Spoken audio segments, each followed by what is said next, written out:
Ya Tuhan, minggu ini kami memasuki minggu ketiga menjelang Jumat Agung dan Paskah. Kembali kami diingatkan melalui perkataan Yesus yang ketiga. Biarlah kiranya pada minggu ini kami boleh kembali diingatkan betapa besarnya cinta kasih Tuhan kepada kami. Dan melalui perkataan Kristus sebelum disalibkan atau di seputaran salib, kami boleh memaknainya dan itu boleh mengubah hidup kami sekalian. Terima kasih, kami serahkan waktu sebentar ke dalam tangan Tuhan. Dalam nama Tuhan Yesus kami berdoa. Amin. Silakan duduk Bapak Ibu Saudara. Bapak Ibu Saudara, video pembuka tadi menunjukkan bahwa kita memasuki minggu ketiga dalam persiapan memasuki peringatan Jumat Agung dan Paskah. Kita tiba pada perkataan Yesus yang ketiga, Saudara.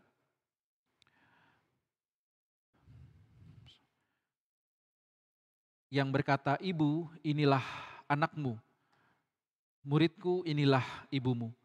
Perkataan penuh kasih dan cinta Yesus kepada ibunya, yaitu perempuan yang paling dikasihinya, Maria, dan kepada murid yang paling dikasihinya, yaitu Yohanes. Saudara, jika pada perkataan pertama kita belajar perkataan pengampunan yang diucapkan Yesus kepada Bapanya, yang ditujukan kepada orang-orang yang berbuat jahat secara langsung, saudara. Yang menamparnya, yang memukulnya, yang mencambuknya, meludahinya, bahkan menyalibkannya, memakukannya di atas kayu salib. Ia berkata, "Ampunilah Bapa, karena mereka tidak tahu apa yang mereka lakukan." Perkataan ini merupakan perkataan pengampunan bagi mereka yang berbuat jahat dan keji padanya. Yesus mengampuni mereka dan berkata bahwa mereka berbuat jahat kepadanya, kepada Tuhan mereka, karena mereka tidak tahu apa yang mereka lakukan. Saudara, banyak orang tidak tahu apa yang mereka lakukan. Bahkan ketika memandang salib Kristus itu, saudara, seringkali kita memandang salib itu dengan rasa belas kasihan, kasihan kepada Yesus yang terluka dan tergantung di sana. Namun sesungguhnya Yesus memandang kita dan berkata, "Bukan aku yang harus dikasihani, tetapi dirimulah yang seharusnya dikasihani. Dirimu yang tidak mampu melihat dosa-dosamu, dirimu yang tidak tahu bahwa dirimu adalah orang berdosa, engkaulah yang harus dikasihani. Dirimu yang tidak sadar bahwa tanpa kehancuran Kristus, diri kitalah yang hancur. Tanpa kematian Kristus, kitalah yang binasa. Sesungguhnya kitalah yang harus dikasihani, saudara." Saudara, Yesus berkata berada di kayu salib bukan untuk dikasihani oleh kita, tetapi supaya kita bercermin bahwa karena cintanya kepada kita, belas kasihannya kepada kita, ia ada di sana. Ia tergantung di sana karena dia mengasihani kita dan mengasihi kita orang berdosa. Saudara, perkataan yang kedua kita diingatkan akan penerimaan dan jaminan dari Kristus kepada seorang penjahat yang sudah pantas untuk dihukum. Namun dia berkata bahwa hari ini juga engkau bersama dengan aku di dalam Firdaus. Sebuah kalimat penerimaan dan juga kalimat yang menjamin kepastian kepada sang penjahat itu. Yang mengingatkan kita bahwa sebesar apapun dosa kita, asalkan kita menyadarinya, mengakuinya, dan datang kepadanya, maka ia akan menerima kita dan memberikan kita kepastian akan hidup yang kekal bersama dengan Yesus di Firdaus. Saudara, hari ini kita masuk perkataan yang ketiga. "Ibu, inilah anakmu, inilah ibumu." Perkataan Yesus kepada ibunya dan muridnya. Saudara, saya akan putarkan satu lagi video yang menunjukkan konteks atau situasi di mana kata-kata ini diucap. Hari ini kita mendapati satu penyakit yang sangat berbahaya menyebar di seluruh dunia. Bukan hanya COVID, saudara ya, yang menyebar atau bahkan wabah penyakit lain. Penyakit itu adalah dampak dari dosa. Penyakit itu adalah penyakit keegoisan dan ketidakpedulian. tahun 2015 lalu di Bali, ada seorang anak kecil berumur 8 tahun dinyatakan hilang. 1 bulan kemudian, anak itu ditemukan sudah meninggal, dikubur di belakang rumahnya, saudara. Karena dibunuh oleh ibu angkatnya bekerja sama dengan pembantunya. Saudara, padahal anak ini setiap hari ke sekolah dengan kondisi yang memprihatinkan. Tubuhnya sangat bau kotoran ayam, saudara ya. Bahkan bajunya seringkali tidak diganti dan dia tidak mandi. Seringkali dia mandi di sekolah. Tapi saudara, tidak ada yang terlalu mengurusi, bahkan tidak ada yang peduli tentang dia. Atau bahkan mungkin tidak ada yang bertanya kenapa dia kondisinya seperti itu. Malah banyak teman-temannya atau bahkan gurunya merasa jijik. Ih, kok nggak mandi gitu ya, badannya bau ke sekolah. Malah dihina, saudara. Bahkan anak 8 tahun bernama Angelin ini pernah, saudara, 1 kali minta makan di sekolah karena dia tidak diberi makan di rumah. Ya, paling temannya kasih dia makan. Tapi tidak ada yang peduli apa yang sebenarnya yang terjadi pada anak ini. Sampai dia tidak makan dari rumah. Bahkan tetangganya pernah melihat anak ini dipukul pakai gayung plastik itu sampai pecah gayungnya, saudara ya. Dan tentu kepalanya bisa luka. Tapi tetangganya pun tidak ada komentar. Karena buat mereka ini urusan mereka. Urusannya sendiri. Tidak peduli apa yang terjadi. Dan akibatnya, saudara, kita bisa tahu pada 2015 lalu seorang anak meninggal karena dibunuh oleh orang tua angkat dan pembantunya, saudara. Saudara, keegoisan dan ketidakpedulian membuat 1 nyawa melayang. Saudara, tahun 2021 juga terjadi unjuk rasa besar-besaran oleh para ahli, para pakar, saudara, yang mengatakan bahwa kondisi dunia saat ini sedang tidak baik-baik saja. Bencana alam yang melanda, iklim yang tidak normal, banjir di mana-mana, cuaca panas yang meningkat. Ini akibat ketidakpedulian manusia pada alamnya. Yang hanya mengeksploitasi, mengeruk tanpa memikirkan dampaknya bagi lingkungan. Dan bukan hanya bagi lingkungan, akhirnya juga bagi anak cucu kita, bagi umat manusia. Yang hanya mementingkan dirinya sendiri, tidak peduli pada dampaknya. Saudara, keegoisan dan ketidakpedulian berdampak juga pada lingkungan. Bahkan beberapa waktu yang lalu, belum lama ini, saudara ya, sebuah rumah tangga yang tampaknya kalau di sosmed, Instagram itu baik-baik saja. Banyak foto-foto bersama. Namun tidak disangka, saudara ya, suami istri ini ternyata banyak masalah pertengkaran dalam rumah tangga. Sehingga yang terjadi adalah sang suami membunuh istri dan 3 anaknya, saudara. Tetangga hanya mendengar ada suara teriakan, tapi ya sudahlah, tidak terlalu mempedulikan, saudara ya. Itu urusan rumah tangga mereka.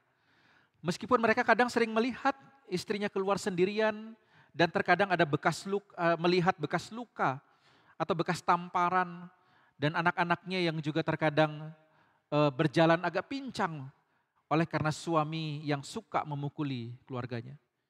Tapi tidak peduli, toh itu urusan mereka. Sehingga saudara, hari itu nyawa beberapa orang melayang karena keegoisan dan ketidakpedulian. Apalagi saudara jika ditambah kondisi kita sendiri juga tidak mudah. Kondisi kita juga sedang sulit. Jangankan peduli sama orang. Rumah tangga saya sedang lagi berantakan gitu ya. Di rumah juga sedang bertengkar. Mau peduli sama keluarga orang. Memang keluarga saya lebih baik. Apalagi ketika ekonomi kita sendiri sedang susah. Mau bantu orang, saya justru yang harus dibantu. Jangankan peduli pada rumah tangga atau ekonomi orang lain. Saya sendiri bergumul dengan ekonomi saya. Tambah sulitlah kita peduli pada orang lain, saudara. Jangankan mau tolong mereka. Saya sendiri sedang sakit. Sakit sesakit-sakitnya. Bagaimana saya mau peduli dengan dia? Saya justru yang perlu diperhatikan. Karena saya sedang sakit. Bahkan sakit saya saja tidak ada yang perhatikan. Sehingga semakin tidak peduli kepada orang lain yang juga mungkin bergumul hal yang sama atau bahkan lebih buruk, saudara. Bahkan ada satu konten yang dibuat, saudara ya, oleh seorang anak kecil sebenarnya. Kontennya itu kalimat begini, saudara. Anda punya masalah, itu masalah Anda, bukan masalah saya. Masalah saya saja banyak, apa urusannya dengan saya? Wah, saudara, ini menjadi tren, saudara ya. Kalau ada orang ada masalah, itu masalah bukan saya gitu ya. Saya aja banyak masalah gitu. Sehingga saudara ini menjadi satu kalimat yang menandakan keegoisan dan ketidakpedulian kepada lingkungan sekitar. Namun saudara, berbeda dengan apa yang kita saksikan di kayu salib pada hari itu, saudara. Pada hari itu kita lihat sesuatu yang berbeda. Di kayu salib kita lihat di tengah kondisi Tuhan Yesus yang begitu sulit, menderita, saudara. Tapi ia justru mau mengajarkan kepada kita untuk tetap memiliki rasa peduli dan perhatian kepada orang di sekitar kita. Saudara, kalau kita renungkan, saudara, kurang menderita apa Tuhan Yesus di kayu salib? Atau seberapa sulitnya kondisinya waktu itu? Yang istilahnya, saudara ya, dia dicap sebagai penjahat, dia bahkan menjalani hukuman yang paling berat. Tetapi ia mau mengajarkan kepada kita untuk tetap memiliki sikap peduli dan perhatian kepada orang-orang di sekitar kita. Saudara, poin pertama, inilah saudara yang kita mau renungkan dari peristiwa atau perkataan Yesus yang ketiga ini. Ibu, inilah anakmu, inilah ibumu. Saudara, Tuhan Yesus tidak berhenti peduli dan memperhatikan orang lain meskipun di tengah kondisi yang sulit. Saudara, sebenarnya kondisi Tuhan Yesus ini adalah kondisi yang cukup beralasan untuk dia tidak peduli pada orang lain. Saudara, paling tidak ada dua alasan kenapa dia punya cukup alasan untuk tidak peduli pada orang sekitarnya. Yang pertama, saudara, adalah alasan terkait misi dia, tujuan dia. Dia berfokus pada misi Allah untuk datang ke dalam dunia ini supaya umat manusia diampuni dosanya oleh pengorbanannya. Sehingga dia sadar betul bahwa tujuannya datang ke dalam dunia adalah untuk mati di kayu salib. Dia fokus ke sana sehingga yang lain dianggap sebagai visi atau pekerjaan yang bukan prioritas. Dia mau prioritaskan apa yang terutama. Sehingga mungkin saja atau bisa saja, saudara, bukan mungkin, di dalam hatinya dia berkata, ini pekerjaan yang utama yang aku mau kerjakan. Maria, Yohanes, dan orang-orang di sekitarnya itu nanti saja. Mereka bisa menunda karena ini adalah pekerjaan yang lebih penting daripada memperhatikan mereka. Bukankah Yesus di kayu salib sedang memperhatikan seluruh dunia ini dengan memberikan tubuhnya dan darahnya? Dia memprioritaskan yang terutama dan kita tentu setuju bahwa jangan sampai yang terutama ini terganggu oleh karena misalnya karena memperhatikan Maria dan Yohanes atau orang-orang di sekitarnya. Yesus punya cukup alasan, saudara, untuk tidak peduli karena dia tahu pekerjaannya ini adalah pekerjaan yang terpenting yang memang merupakan tujuan kedatangannya di dalam dunia ini. Saudara, namun di salib itu dia menunjukkan sekalipun dia sadar ada pekerjaan penting, dia tetap tidak melupakan memperhatikan orang di sekitarnya. Dia bahkan memperhatikan Maria ibunya. Dia tahu, saudara, Maria ini terluka. Dia tahu Maria ini bersedih. Video pertama tadi gambaran, saudara, bagaimana seorang ibu itu melihat anaknya diperlakukan sedemikian keji, tidak tega. Saudara.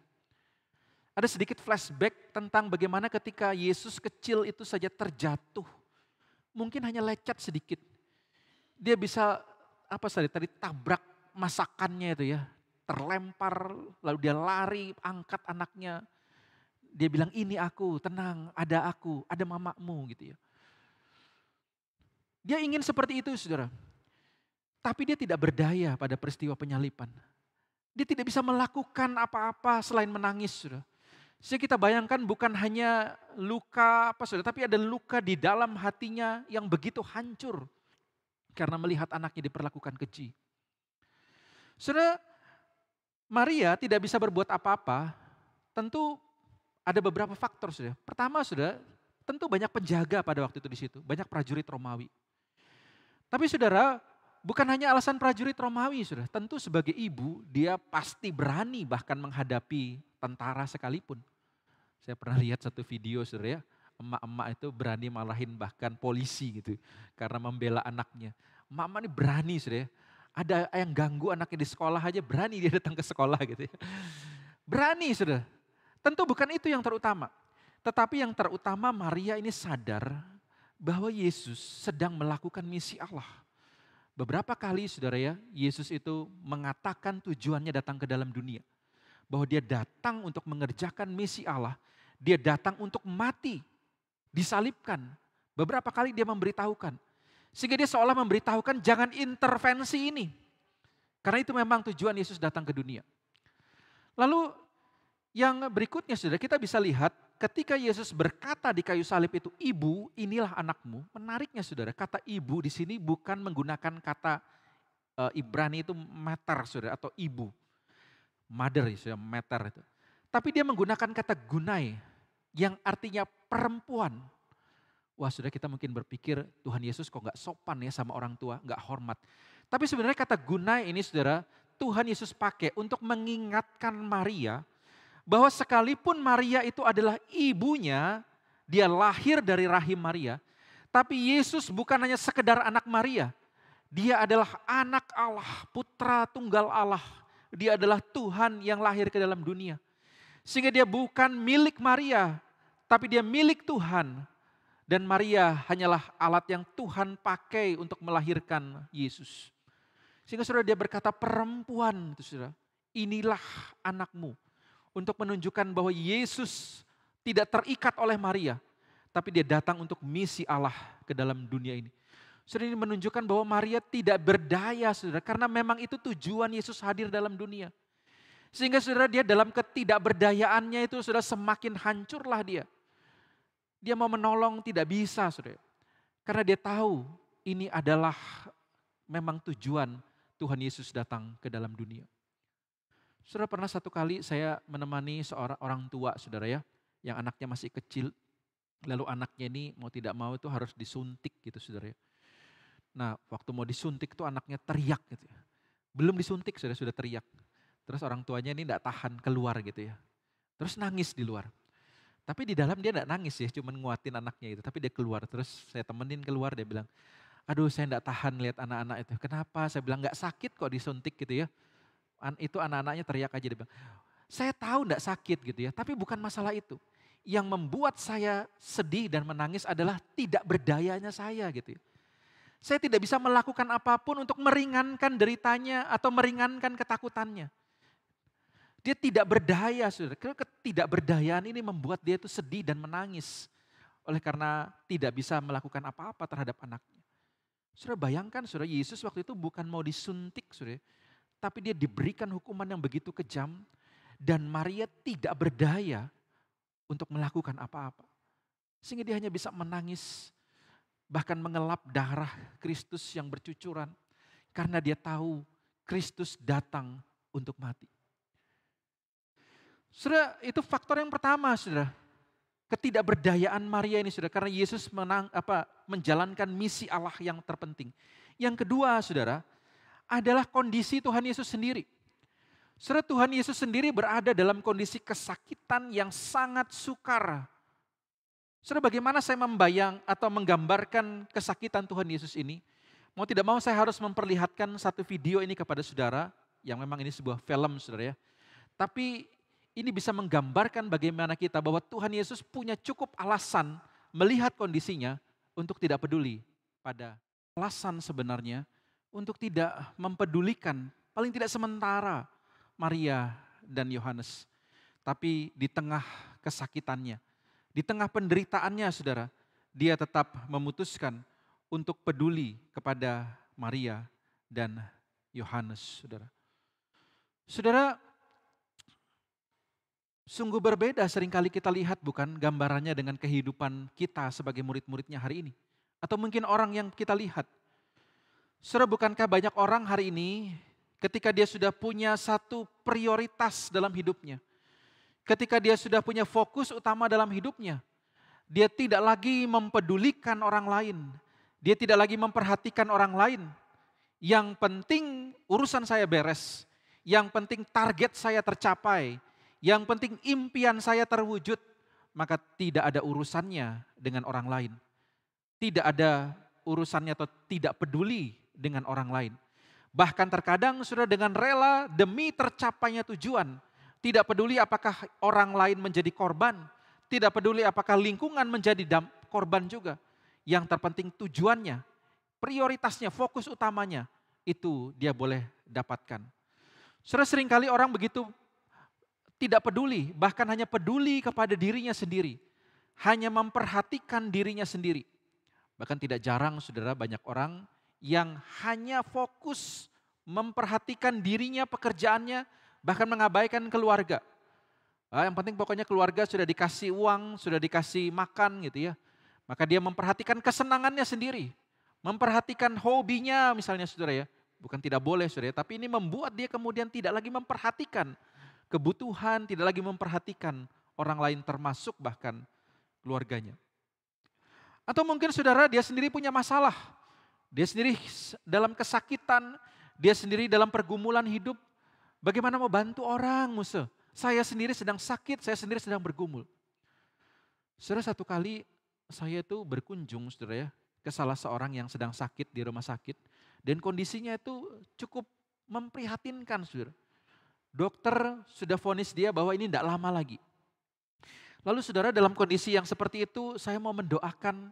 Kadang-kadang hamba Tuhan itu bingung saudara mau doakan. Ya dengan iman pasti hamba Tuhan mendoakan Tuhan sembuhkan dia, angkat penyakitnya, pulihkan dia. Tapi kalau melihat hasil pemeriksaan kesehatannya, dokter sudah bilang ini sudah gitu ya. Kecil kemungkinan atau bahkan mungkin sisa beberapa bulan lagi. Seringkali kita hanya berdoa Tuhan ringankan sakitnya, ringankan penderitaannya. Bahkan kalau Tuhan mau angkat dia Tuhan, jangan biarkan dia menderita. Kita sangat kasihan kepadanya. Karena dia harus dirawat dengan kondisi yang mungkin selang sudah tusuk sana sini, sudah ya, hanya bisa bicara sedikit. Tapi satu kali saya mendengar orang ini berkata-kata saudara ya.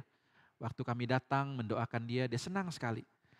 Lalu menariknya saudara, dia tanya, apa kabarnya? Dia bilang, wah kita kaget gitu ya. Harusnya kan kita yang nanya kabarnya dia. Ini malah dia yang nanya kabar kita. Bagaimana? Dia bilang, ada seorang lagi di sebelah gitu ya. Gimana kabar saudaramu? Saya dengar kemarin dia sakit, jatuh gitu ya. Terus sakit luka gitu ya. Padahal itu jatuh biasa saudara ya.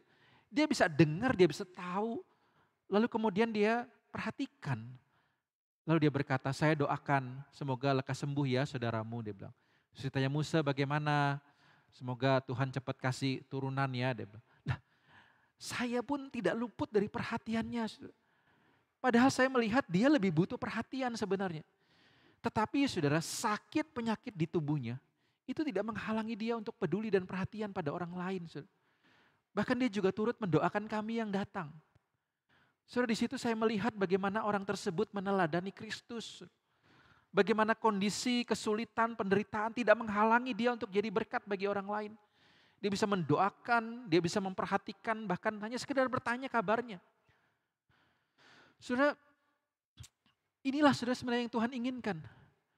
Kita memang punya kesempatan Tuhan percayakan berbagai hal untuk kita kerjakan dengan sebaik-baiknya. Kita taruh fokus kita di sana. Tentu untuk tujuan yang baik, saudara. Tetapi seringkali saudara itu membuat kita menjadi tidak peka lagi, tidak peduli lagi bukan pada orang lain. Nah saudara, perkataan Yesus hari itu di kayu salib mengingatkan kepada kita semua. Jangan berhenti untuk peduli dan memperhatikan orang lain. Sekalipun mungkin kita sibuk dengan sesuatu yang menurut kita itu satu prioritas. Saudara, kurang prioritas apa Tuhan Yesus di kayu salib, saudara. Tapi dia tetap peka terhadap kebutuhan orang-orang di sekitarnya. Saudara, mungkin kita sedang dalam kondisi yang bergumul dan sulit. Saudara, kurang sulit bergumul apa Tuhan Yesus di kayu salib. Tapi dia masih meneladankan sikap yang peduli dan memperhatikan orang lain. Saudara, mari kita saudara, jangan berhenti peduli dan memperhatikan orang lain di sekitar kita. Mungkin kita lihat raut wajahnya, lalu kita bisa tanya kabarnya, apa yang bisa saya doakan. Mungkin kita melihat bagaimana perubahan-perubahan dalam hidupnya. Lalu mungkin bertanya apa yang bisa saya bantu, apa yang bisa saya doakan. Jangan berpikiran dulu, oh saya sendiri sedang susah. Saya sendiri sedang sulit. Saya sendiri sedang punya fokus. Tuhan Yesus ajarkan kita untuk tetap peka terhadap kondisi sekitar kita. Hal kedua yang mau saya ajak kita renungkan di dalam bagian firman Tuhan hari ini adalah Tuhan Yesus memberikan tanggung jawab kepada muridnya untuk dapat peduli dan memperhatikan orang lain di tengah kondisi yang sulit. Nah menariknya saudara, setelah Tuhan Yesus melihat Maria dan dia peduli dan perhatian kepada Maria, dia mengalihkan pandangannya kepada Yohanes. Dikatakan kepada Maria, ibu ini anakmu. Gitu ya. Anakmu yang satu ini mungkin tidak bisa engkau apa-apakan lagi gitu ya, karena dia menjalankan misi Allah. Tapi kamu punya anak yang dipercayakan Tuhan Yesus yang akan memperhatikan engkau. Tapi kemudian dia beralih pandangannya kepada Yohanes dan berkata, muridku atau mungkin anakku, ini ibumu. Ibu yang akan engkau perhatikan dan pedulikan sepanjang hidupmu. Saudara kalau kita pikir lagi, Yohanes sebenarnya kurang susah apa saudara ya? Yohanes pada waktu itu terlihat kalau di film ini sendirian. Tapi sebenarnya menarik, kalau bahkan kita baca ayatnya saudara ya, perkataan Yesus. Kalau di Alkitab kita yang lama itu masih bilang begini. Lalu Yesus berkata kepada murid-muridnya, anak apa? Inilah ibumu. Itu sebenarnya kata murid-muridnya itu bentuknya tunggal saudara ya. Makanya di TB2 itu diperbaiki dan hanya dikatakan Yesus berkata kepada muridnya. Karena memang Alkitab menggambarkan hanya Yohanes yang berdiri di sana. Murid-murid yang lain di mana? Antara agak jauh, tidak mendengar karena ketika Yohanes dengar suara Yesus itu berarti dekat sekali saudara. Atau mereka sudah lari. Kenapa saudara ini wajar mereka kabur, mereka lari? Karena memang sangat berbahaya bagi seorang Yohanes untuk dekat sekali dengan salib Yesus. Perempuan mungkin oke, karena perempuan mungkin dianggap tidak bisa memberontak. Tapi pria bisa dianggap teman dari pengkhianat yang disalibkan ini. Sehingga saudara berbahaya sekali bagi Yohanes berada di situ. Ingat Petrus waktu dia ditanya, kamu muridnya bukan? Dia sampai menyangkal 3 kali. Kenapa saudara? Karena dia tahu dia bisa ikut ditangkap, bahkan mungkin saja dia bisa ikut disalib. Dan Yohanes hari itu berada dalam situasi yang berbahaya pada saat itu untuk berada dekat kayu salib Yesus. Saudara bahkan Tuhan tahu juga bahwa kehidupan Yohanes ke depannya tidak akan mudah. Ia harus memberitakan Injil, ia harus memikul salib Kristus juga saudara dalam penderitaannya menjadi murid Kristus. Tuhan tahu kesukaran Yohanes. Tapi saudara, Tuhan Yesus tetap memberikan dia satu tanggung jawab. Yaitu untuk mempedulikan satu orang di sebelahnya. Yaitu Maria. Sehingga dia berkata, ini ibumu. Ibu yang harus engkau pedulikan, harus engkau perhatikan. Saudara, Yesus tahu Maria ini begitu terluka, begitu hancur. Oleh karena penganiayaan yang diterima Yesus. Saudara, satu video terakhir saudara saya putarkan buat saudara. Bagaimana Maria itu begitu. Saudara, Tuhan tahu kehancuran Maria saudara. Tuhan tahu Maria butuh seseorang untuk memeluk dia, untuk mendampingi dia. Kenapa saudara? Saudara perhatikan Maria di kayu salib itu seorang diri. Penafsir mengatakan, maka kemungkinan terbesar adalah Yusuf sudah meninggal. Bahkan sejak perkawinan di Kana, Maria datang sendiri, Yusuf sudah meninggal. Sehingga Maria ini adalah seorang janda yang tidak mempunyai suami. Sehingga ketika dia hancur, ketika dia luka, tidak ada orang yang bakal menepuk dia, yang akan merangkul dia, yang akan menguatkan dia. Dia tahu kebutuhan Maria, saudara. Sehingga dia katakan kepada Yohanes, Yohanes inilah ibumu, rawat dia, perhatikan dia, pedulikan dia. Saudara memaknai poin yang kedua ini saudara, mari kita peka di sekitar kita. Mungkin Tuhan sedang menempatkan di sekitar kita. Atau mempertemukan kita sesuai kehendak Tuhan. Orang-orang yang ingin kita jangkau. Orang-orang yang ingin kita pedulikan, kita perhatikan.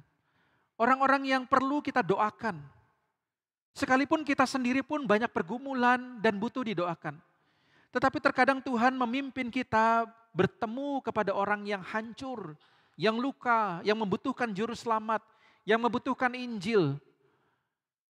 Saudara jangan berhenti karena, waduh, saya ini lagi banyak yang dipikirkan.